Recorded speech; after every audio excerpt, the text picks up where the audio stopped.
Hello students, today's lecture is on the biology. The chapter which we are going to study is the absorption of water by the plants for the class 10 students, as well as class 9 also can go through this video and understand how the water is absorbed by the plants. We will go in very specific details to understand, to make you understand about this subject in particular. So students, you can see this is a plant cell. We can divide for the understanding of the absorption of water in this syllabus, in this chapter.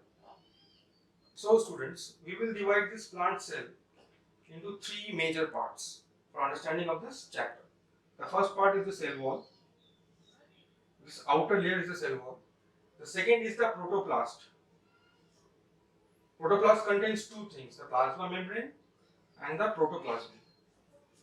This is the plasma membrane. The second layer is the plasma membrane, and the protoplasm contains inside the plasma membrane. So, the plasma membrane, the protoplasm. The protoplasm further divided into two things, the cytoplasm and a nucleus. This is the nucleus. This is the second part, cell wall, protoplast. Third important point is the vacuole. Vacuole contains cell sap. As this plant cell is being categorized into three major parts. There are many other parts, but for the sake of the understanding of this chapter, we will deal with the three parts only. Absorption of water can be understood from the three major perspectives. Number one, imbibition. Number second, osmosis. And number third is diffusion. Absorption of water in plants can be understood in another perspectives also, but we will majorly deal here with these three things. So let's start with the first perspective, imbibition.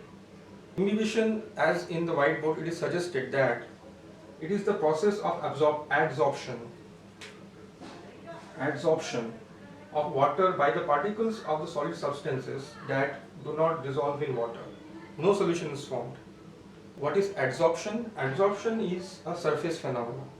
The water will not enter into the cell of any entity, maybe plant, maybe toad, maybe any water absorbing or water attracting substances. The water will not enter into the cell of that substance. It will stick to the outer boundary of the cell. Imbibition has three important aspects.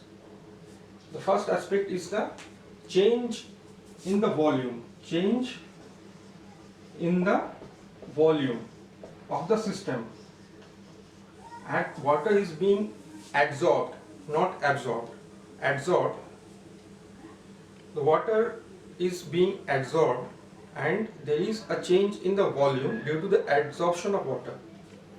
The second aspect is the pressure buildup.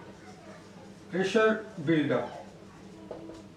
Due to the adsorption of water, there is a pressure buildup into the system. The third point, which is very important, is known as the heat of hydration. What is heat of hydration? Heat of hydration occurs when water is being absorbed by the system. Let me explain you how the heat of hydration works in a system. Suppose these are the plant cells. The red one are the plant cells. And these water molecules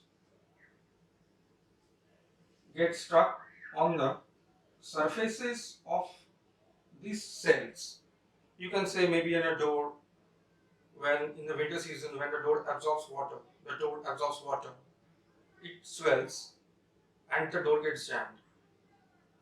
In this scenario, in such a way, this cell, the water is attracted on the surface. The water comes with a kinetic energy, and while getting struck on the surfaces of the plant cell, this kinetic energy is converted to heat. The kinetic energy is converted to heat. This is the heat of hydration. Why imbibition is needed? The importance. These points will give you the adequate answer as per the question's demand. The first is the seed germination. Second is the adsorption. You should notice the adsorption of water in the roots. Before the roots absorb the water, the adsorption of the water happens in the root. This is the root. The water is first getting absorbed here. So, adsorption is the first phenomena, then the water is being absorbed. The third is the ripening of ovule to form seeds, and the fourth is the emergence of seedlings from the soil surfaces. This when seedlings emerge from the soil surface, it uses imbibition as a natural process to get itself out from the soil.